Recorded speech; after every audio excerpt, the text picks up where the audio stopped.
फंसाते हुए ये सब कार्य किया गया हुआ है। अगर मेरे ऊपर निष्पक्ष इस पर जांच नहीं बैठती है तो मैं ये क्या नाम है कि अगर यहाँ लंका थाने में मेरा अगर FIR नहीं लिखाता है और क्या नाम है कि अगर नहीं होता तो मैं CP तक जाऊँगा, CP SP तक जाऊँगा। अगर नहीं वहाँ भी होता तो मैं न्यायालय तक जाऊँगा। न्यायालय तक अगर मेरी सुनवाई नहीं हुई तो मैं उच्च न्यायालय तक जाऊँगा। जब तक दोषी के ऊपर कार्रवाई नहीं होगा मैं अपनी अडिग रहूँगा अपनी मांगों को लेकर, जब तक सारी से निष्पक्ष जाँच नहीं हो जाती।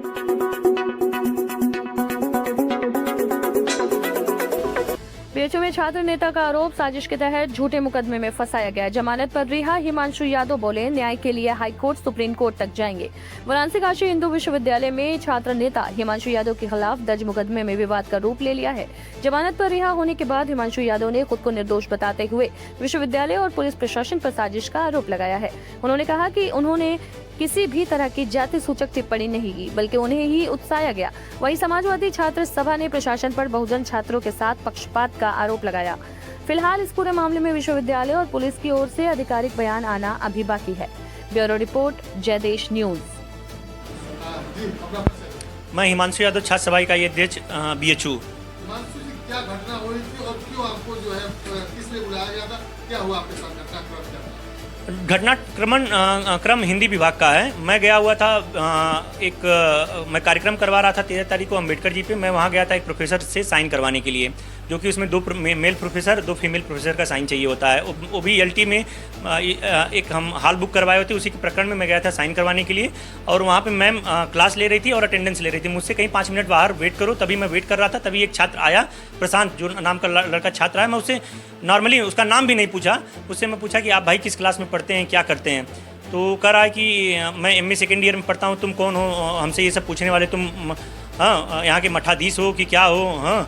वो तरह तरह से तुम तड़ाक करके गाली गलौज करने लगा, मुझे जातिगत टिप्पणी करने लगा कि कह रहा है। मैं उससे बताया कि मैं तुम्हारा सीनियर छात्र हूँ और मैं BHU का इकाई अध्यक्ष हूँ, मेरा नाम हिमांशु यादव है। इस तरह से बदतमीजी तौर से मेरे से बात मत करिए आप।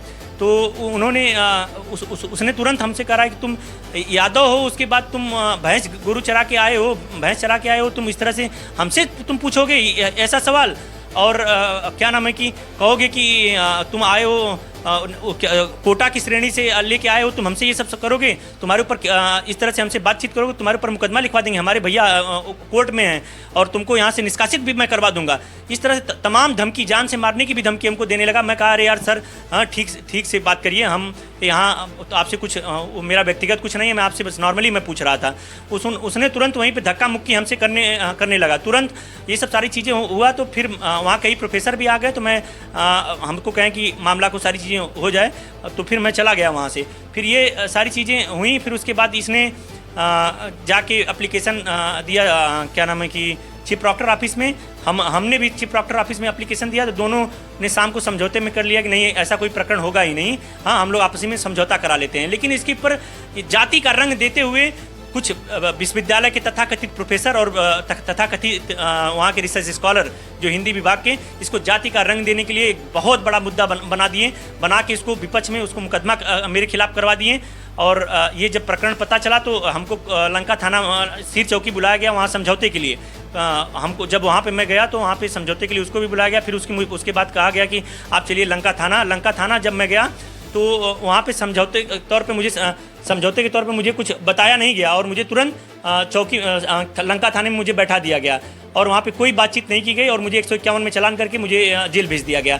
और उसके बाद जब मुझे जेल भेज दिया गया तो मैं मैं अपने यहाँ पे न्यायालय में जाके मैं वहाँ से बाइज्जत बरी, मैं वहाँ पे बेल ले लिया। बेल लेके मैं अभी बाइज्जत बरी हूँ वहाँ से न्यायालय से।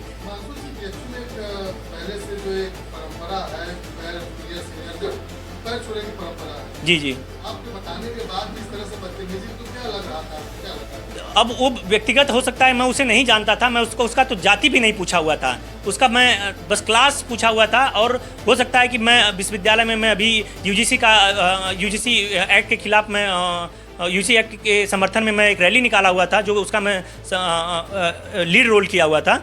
और हो सकता है वो मुझे जानता था, इसी वजह से वो मुझे खुद ही जातिगत टिप्पणी करने लगा।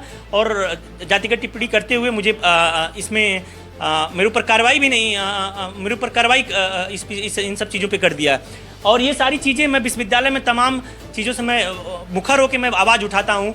ये सारे विश्वविद्यालय में हर एक बच्चों को पता है, हर एक मुद्दा विश्वविद्यालय से, चाहे लड़कों से लेके हो, चाहे किसी भी प्रकार का मुद्दा हो, मैं हर 1.5 सालों से मैं उठा रहा हूँ। ये पूरे विश्वविद्यालय में शासन प्रशासन और कई विपक्ष के लोगों को ये खटक रही थी। इसी की साजिशन तौर पे मुझे सरासर मुझे फंसाया गया हुआ है।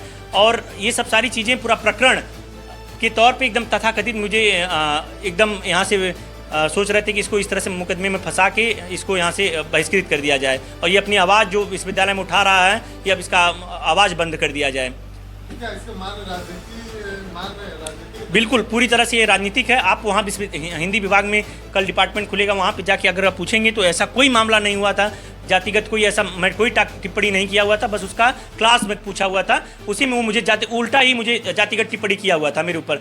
अगर मेरे ऊपर कार्रवाई कर दी गई, उसके ऊपर जो गलत आरोपी था उसके ऊपर कार्रवाई नहीं की गई, उल्टा मेरे ऊपर कार्रवाई कर दी जा रही है। अगर इस पे सारी चीज़ों पर अगर जो तथाकथित प्रोफेसर हैं वहाँ के विभाग के और तथाकथित लोग हैं, अगर इस पे नहीं, उनके ऊपर खुद ही जो वहाँ के प्रोफेसर उनके खुद ही ऊपर इन सब चीज़ों का आरोप है, ये सारी चीज़ें हैं। लेकिन ये साजिशन मुझे, मैं छात्र सभा का अध्यक्ष, मुझे साजिशन मुझे फंसाते हुए ये सब कार्य किया गया हुआ है। अगर मेरे ऊपर निष्पक्ष इस पर जांच नहीं बैठती है तो मैं ये क्या नाम है कि अगर यहाँ लंका थाने में मेरा अगर FIR नहीं लिखाता है और क्या नाम है कि अगर नहीं होता तो मैं CP तक जाऊँगा, CP SP तक जाऊँगा, अगर नहीं वहाँ भी होता तो मैं न्यायालय तक जाऊँगा, न्यायालय तक अगर मेरी सुनवाई नहीं हुई तो मैं उच्च न्यायालय तक जाऊँगा। जब तक दोषी के ऊपर कार्रवाई नहीं होगा मैं अपनी अडिग रहूँगा अपनी मांगों को लेकर, जब तक सारी निष्पक्ष जाँच नहीं हो जाती।